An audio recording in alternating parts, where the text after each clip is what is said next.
만약에 이런 상상은 하기 싫지만 아직 이게 우리야 뭐 뚜껑이 열리기 전이니까요. 네. 기각각하가 된다면은 시민들은 어떻게 해야 합니까? 지난주에도 살짝 말씀해 주셨는데 네. 그러니까 한 주가 더 지난 시점에서 일단은 분명히 말씀드리면 네. 기각각하의 가능성은 전혀 없다. 저도 그렇게 봅니다. 네. 그래서 시민들이 해야 될 일은 첫째로 네. 금요일 오전 11시잖아요. 네. 전 왜 10시가 아닐까 아니고 11시지? 이것도 중요한 것 같아요. 네. 10시라면 저 선고문은 결정문을 한 1시간 넘게 읽겠다는 건데 그건 아닌 것 같아요. 그렇죠. 그러니까 한 30분 정도면 끝날 것 같아요. 네. 11시 반이면 뭐 할 때입니까? 11시 반 밥 먹어야죠. 그렇죠. 네. 점심을 거하게 드셔야 돼요. 이날은 네. 정말 그동안 내란 때문에 넉 달 동안 고생하신 분들. 아유, 식당마다 정말 장사 안 되고 이런 거를 한 번에 만회할 수는 없겠지만 그래도 저 동네 방네 식당들 우리 이웃들이잖아요. 우리 국민들인 네. 자영업자들 소상공인들 좀 기분 좋으시라고 약간 무리해서라도 좀 그렇죠. 평소에 10,000원짜리 드시면 이날은 한 15,000원짜리 20,000원짜리로 회사마다 직장마다 친구들 가족끼리 회식하시고 네. 거하게 드시고 네. 거기서 멈추면 안 되고요. 그날 저녁도 많이 드셔요. 많이 드셔야 돼요. 네, 그래서 매상도 좀 올려주시고 시민들은 드디어 국민의힘으로 내란을 막았다. 죄송합니다. 국민의힘이 아니라 국민의힘당이 아닌 시민들의 힘으로 시민들의 투쟁으로 시민들의 끈기로 결코 지치지 않는 투쟁으로 내란을 막았다. 네. 라고 자축해야 됩니다. 그날은. 네. 근데 우리 이사장님 말씀하신 것처럼 정말 만에 하나 네. 만분의 1, 만분의 1이니까 1억분의 1의 확률로 기각이 된다면 뭐 그때는 국민 전면전이죠. 근데 그거는요. 국민들이 싸움을 잘하세요. 그래서 이 민주 시민들은 말이죠. 요즘 무슨 얘기를 제가 들었냐면은 하도 선고가 나지 않으니까 내가 왕년에 내가 저기 담 넘기로는 정말 우리 학교에서 넘버 3 안에 들어갔다. 네. 이런 얘기를 하면서 난 도망 잘 간다. 나는 화염병 제조의 달인이다. 정말 거의 노벨 화학상을 받을 정도의 그런 실력이다. 이렇게 자랑하는 분도 있었고. 네, 근데 그분들이 다 30년 전 얘기이기 때문에 실제로 지금도 담을 잘 넘는지는 좀 동네에서 연습을 하셔야 돼요. 연습한다는 얘기도 했어요. 네. 연습한다는 얘기. 연습해도 20대면 50대고 30대면 지금 60대인데 옛날처럼 안 될 겁니다. 그래서 자기 분수를 아는 게 좋고요. 우리 친구들이니까 화염병도 마찬가지고 그런 식의 투쟁 안 할 겁니다. 국민들은 어떻게 해야 하면 한남동이라고 친다면 한남동에 관저가 있잖아요. 한남동부터 해가지고 수백만 명이 한남동까지 못 간 사람은 한남대교 밑에 있는 신사동, 뭐 논현동부터 그러니까 뭐 옆에 동네 약수동, 뭐 이태원 할 것 없이 하여튼 수백만 명이 한남동으로 중심으로 해서 막 10km 반경에 모여들 거예요. 네, 그렇죠. 누구도 감당해내지 못합니다. 그렇죠. 한 100만, 200만 넘어가면은 감당 못합니다. 뭐 진짜 두 손 두 발 다 듭니다. 그 뭘로 막을 수 있겠어요? 너무 놀랍게도 폭력 투쟁 한 명도 안 할 거예요. 그럼요. 돌멩이 안 던지고요, 화염병 안 던지면서 대한민국이 민중 투쟁의 새로운 전형을 만들어낼 거예요. 이미 촛불혁명 때 보여줬잖아요. 그다음에 이번에도 마찬가지잖아요. 희망의 빛을 보여주면서 전혀 새로운 방식의 이거 데모야 콘서트야 K-팝을 이렇게 하네.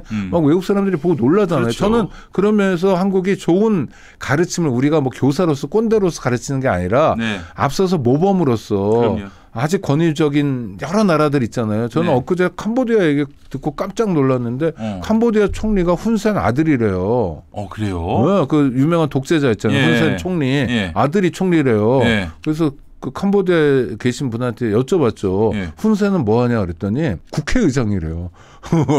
그 독재자가 아직도 언제 또 국회의장을 해? 그러니까 아들이 총리, 아버지가 국회의장.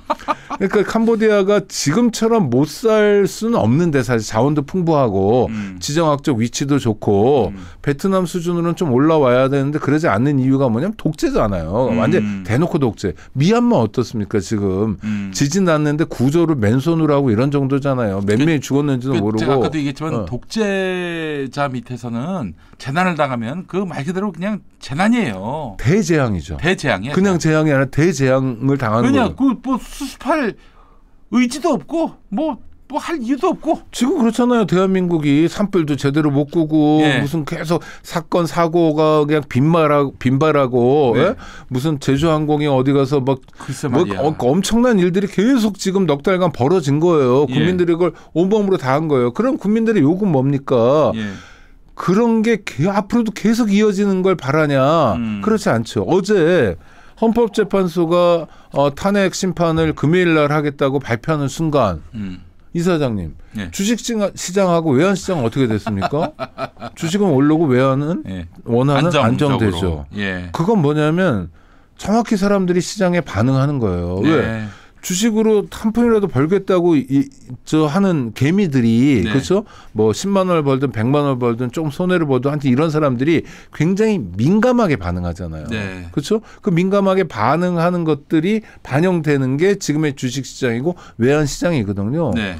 윤석열이 탄핵 인용돼봐요. 어떻게 될까요? 주식 대박 나겠죠. 대박 납니다. 여러모로 아주 행복할 일들만 넘쳐. 그러니까 그 나라 회식해야 되는 거예요. 네, 그럼요. 점심 저녁 다. 이 나라가 이제 사실 혁명을 또 일으킨 거 아닙니까? 네. 혁명이죠. 혁명이죠. 그렇잖아요. 윤석열이란 저 독재자를 시민들이 맨몸으로 가서 국회 앞에서 막아냈고 그렇게 해서 계엄은 해제됐고 그 사이에 또 뭐 2차, 3차 계엄하려고 했지만 시민들이 국회를 저렇게 둘러싸고 있는데 못한다.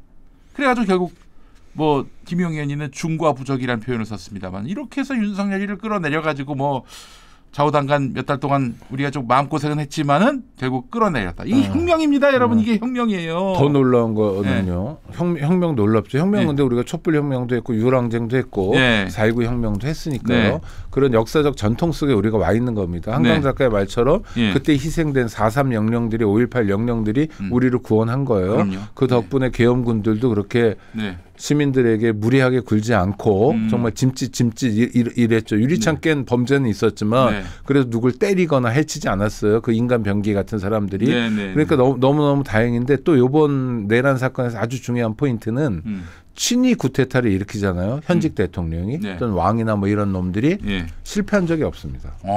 친위 구테타는 실패하지 않아요. 그렇죠. 아니 누가 그 세봤대요. 그랬더니 80%예요. 성공 확률이. 어떻게 셌는지 모르겠지만 제가 생각한 100%예요. 친위 구테타는 실패할 수가 없죠. 실패할 수가 없죠. 예를 들어서 모든 권력을 다 쥐고 있는 상황인데 우리가 구테타라고 자꾸 안 불러서 그렇지 유신 헌법을 만들었잖아요. 박정희가 어느 날 그거 구테타거든요. 그럼요. 친위 구테타예요. 자기가 종신 대통령 하겠다는 건데 실패하지 않았잖아요. 그다음에 긴급조치 1호부터 뭐 9호까지 하면서 완전히 왕의 나라를 만들어냈잖아요. 대통령 체육관에서 뽑고 자기 마음대로 모든 걸 할 수 있는 나라를 만들었잖아요. 대통령 선거 하기 싫으니까 그렇게 해버렸잖아요. 그거 구테타인데 실패하지 않았어요. 그 전에 삼성계엄도 친위 구테타예요. 실패하지 않았어요. 그다음에 이승만의 여러 가지 구테타가 있었잖아요. 친위 구테타들 한 거거든요. 국회의사당 오려는 국회의원들 태운 버스를 아예 통째로 들고 그 의원들을 체포하는 일도 있었고요. 그런데 아니 그 실패하지 않았잖아요. 뭡니까 이제 군이나 군경의 수준이 낮을 수밖에 없고 국가가 동원할 수 있는 자원이 부족할 수밖에 없는 그런 50년대에도 친위 구테타를 해가지고 성공했는데 2025년에 친위 구테타에서 성공하지 못했다는 거 이거 아주 역사에 기록될 일이고 성공하지 못한 까닭은 뭐냐? 국민의 저력이 있었던 거죠. 그러니까 기류가 쭉 국민들의 힘, 국민들이 민주주의를 원하고 바라는 힘들이 쫙 깔려 있기 때문에 친위 구테타도 실패하는 나라가 된 거예요. 그러면 대한민국은 그렇지. 괜찮은 나라인 겁니다. 혁명 플러스 알파네. 괜찮은 나라.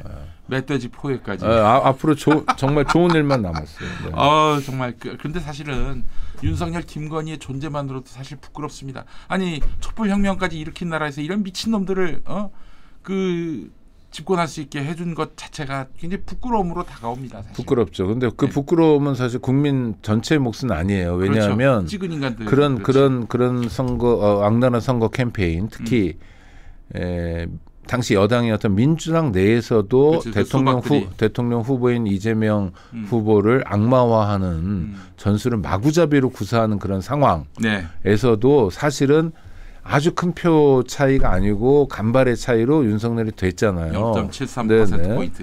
그런데 그러니까 윤석열을 후보로 만들고 윤석열을 마치 멀쩡한 사람인 것처럼 과잉 홍보하고 지들도 괴물이고 주술이고 다 알면서도 눈 감고 갔던 국힘이 이 문제에 대해서 가장 큰 책임을 져야 되고요. 그럼요. 국민들 입장에서는 그 책임을 물어야 됩니다. 그 책임을 물을 시간이 다가와요. 이제 대통령 선거를 통해서 묻고요. 대통령 선거는 뭐 일방적인 게임으로 끝나겠지만 그렇지. 진짜 질문은 언제 던지냐면 내년 지방선거 때 던질 겁니다. 지방선거 결과 보시면요. 정말 국힘은요 참패할 겁니다. 대구 광역시장도 국힘 후보가 되지 않을 가능성이 높아지고 있어요. 그러니까 불경은 많이 넘어왔고 참신한 후보를 내는 것도 중요할 것 같아요. 민주당에서. 그럼요. 그리고 전당적인 어떤 지원도 필요할 것 같고 대구만 넘어오면은 이제 진짜 이런 내란 세력들이 발붙일 자리가 없을 거예요. 그래도 경상북도도요. 10월달에 경주에서 아주 큰 행사가 있잖아요. 에이펙이. 아 그러네. 에이펙 때 저 누굽니까 트럼프 와야 돼요. 미우나 고우나 시진핑 와야 돼요. 푸틴도 와야 돼요. 그러네. 경주에 이재명 대통령이고 뭐 이런 거 판을 한번 해보면 원래 윤석열이가 거기서 이제 광팔려고 했는데 그다음 안동 출신 대통령이 이렇게 해보면 경상북도 사람들도 기가 막히네. 기가 막히죠. 왜냐하면 시진핑 뭐 중국이 뭐 별걸 다 해도 우리나라 개포도 중국이 다 한다고 하지만 시진핑이 오는 에이펙하고 안 오는 에이펙은 하늘과 땅 차이거든요. 그렇잖아요. 그러니까 그거를 만들어낼 거란 말입니다. 새 정부가. 윤석열이면 오겠어요 어디? 안 놀죠. 안 놀죠. 그림이 그려지지 않습니다. 안 놀죠. 왜냐하면 자기들도 체면이 있는데 창피하게. 윤석열만이 아니라 옆에서 있는 김건희하고도 악수하고 막 같이 밥 먹고 막 김건희가 와서 시진핑 팔짱 끼면 막 가만히 있어야 되고 아이씨. 나 생각만 해도. 하여튼 그런 새로운 판을 보면 경상북도도 저는 흔들 거라고 봐요. 그렇죠. 또 산불 때 봤잖아요. 이자들의 견적을. 국민의힘의 견적을 본 거 아니에요. 무능하고 무책임한 정권이 어떤 일을 벌이는지를 봤죠. 네. 알겠습니다. 그 이재명 대표 지난주 무죄 선고가 났습니다. 지난주에 우리가 방송 마치고 오후에 판결이 났잖아요.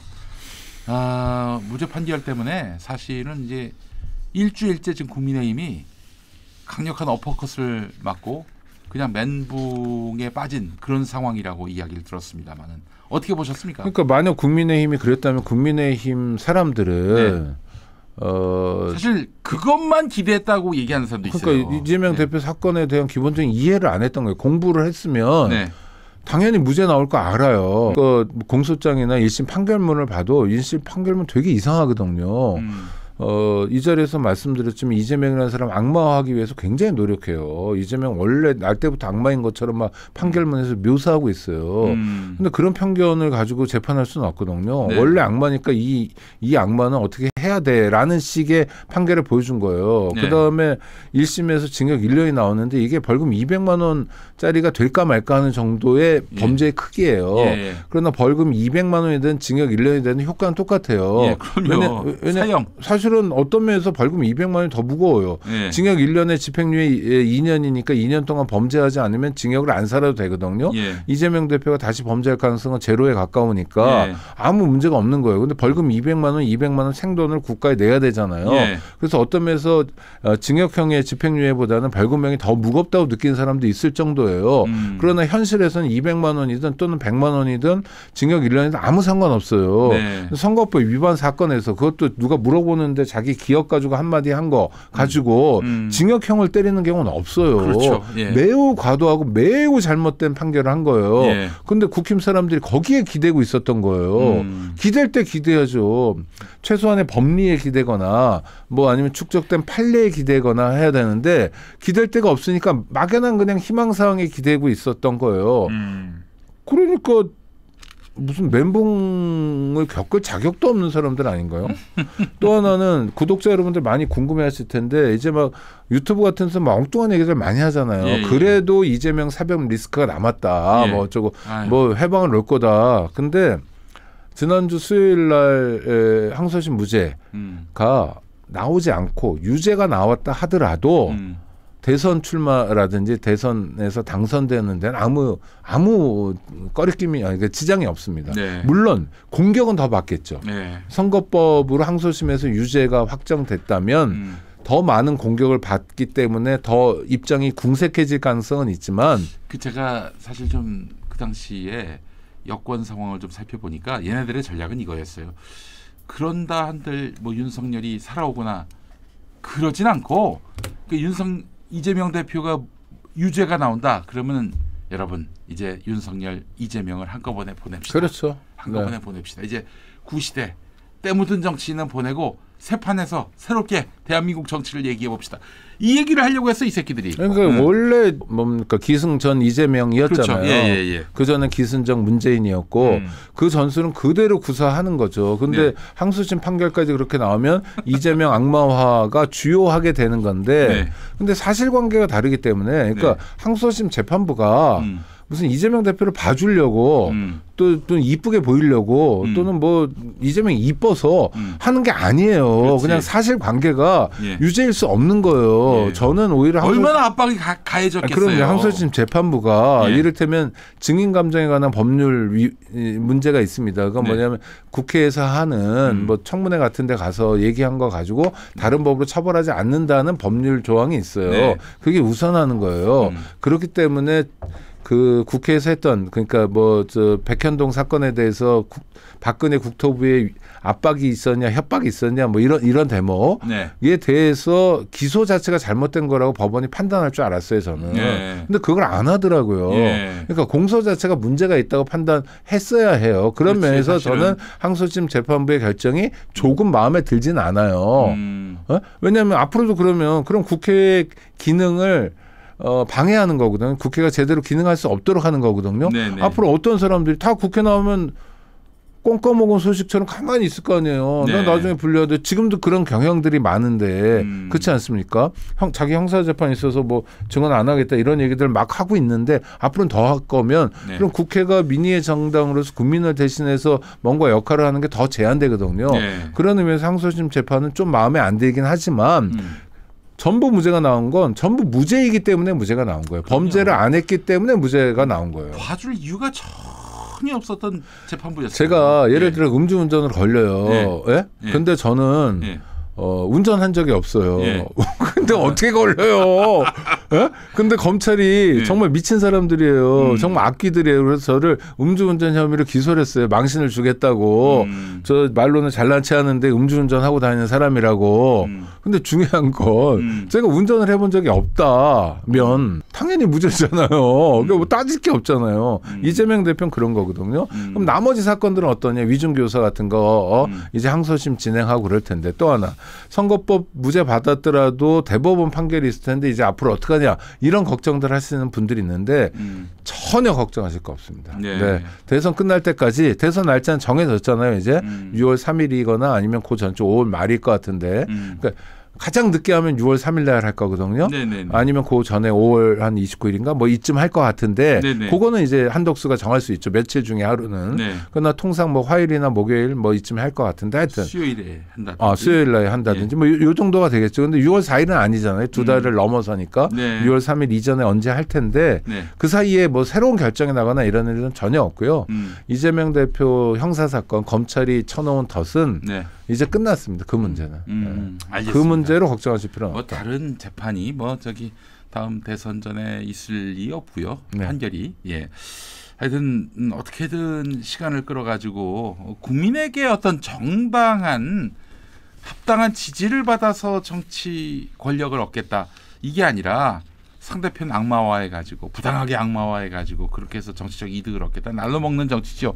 이런 나쁜 정치는 빨리 종식시켜야 되고요. 국민의 마음을 얻어서 그렇게 표를 얻어서 집권하는 사람들이 힘을 얻고 그게 진정한 민주정치 아니겠어요? 근데 서울중앙지검하고 수원지검이 자신들의 일은 딱 하나 이재명 대표를 잡는 일밖에 없다고 할 정도로 엄청난 인력 예산 투입해가지고 이재명 잡기를 했잖아요. 윤석열 집권 내내. 그럼에도 불구하고 이재명 대표가 정말 잘 버텼어요. 이재명이라는 사람이 아니었다면 못 버텼을 겁니다. 뭐 구체적으로 다른 사람 떠오르는 말 그동안 야권의 대선 주자급 여러 있잖아요. 돌아가신 분도 있고 뭐 그런데 그런 어떤 사람이었으면 이 기간 동안 못 버텨요. 그러니까 이거는 정말 철인적 의지로 아마 이재명 대표는 자기가 버티는 게 일이다. 어렸을 때부터 아마 그랬겠죠. 찢어지게 가난한 집안이어서 중학교도 못 가고 얼마나 네. 서러웠겠어요. 예. 그러니까 대학교에 교복 입고 가고 막 이상하잖아요. 무슨 교복이 어디 있다고. 그러니까, 교복을 한번 입어보고 싶어서. 그러니까 그게 말처럼 그게 아니라 정말 한 맺힌 거거든. 그러면서 계속 공장 다니면서 그 소년 공이 나이도 속여가면서 위장 취업처럼 공장 가가지고 한 푼이라도 벌고 이러면서 자기는 뭐야 어렸을 때부터 그냥 버티는 거. 그러니까 생존의 영역에서 버티는 게 일이었고 버티면서 자기가 성장해 온 거예요. 그러지 않았으면 저는 범생이잖아요. 그러니까 전 중학교 고등학교도 멀쩡하게 다녔고 저는 뭐 부모의 배려와 보호 덕에 뭐 굶주리거나 이런 것도 없었고 그냥 적당히 먹고 살아서 잘 살지는 않았다 하더라도 그러니까 저는 그렇게 뭐 버티는 시기는 아니었거든요. 어렸을 때 그냥 놀면 되는 거고 뭐 이런 거였는데 어렸을 때부터 버텼던 사람이어서 윤석열 일당이 이 극악한 상황도 버텨낸 거예요. 그건 정말 천만다행이었고 만약 버티지 못했다면 지금 국면에서 그다음에 또 하나는 그 옆에서 고생한 변호인들이 있습니다.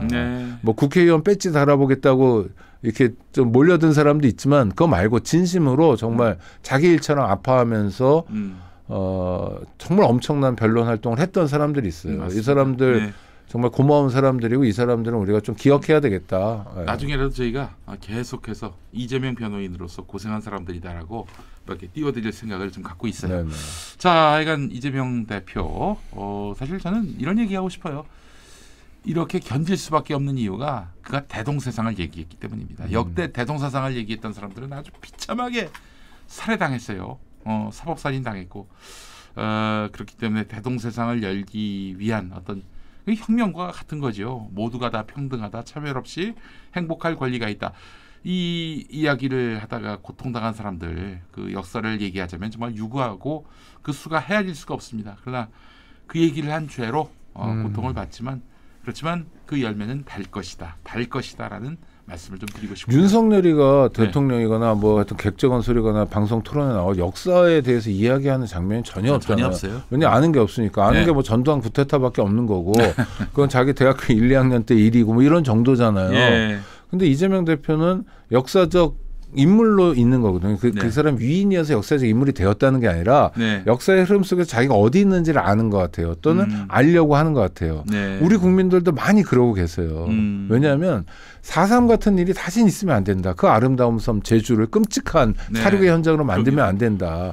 광주에서 계엄군이 또 그러면 안 된다라는 역사적 인식을 정확히 갖고 계시잖아요. 특전사 요원들까지 그 역사적 인식을 갖기 시작한 거잖아요. 윤석열 일당 빼고는 그 괴물들 빼고는. 알겠습니다.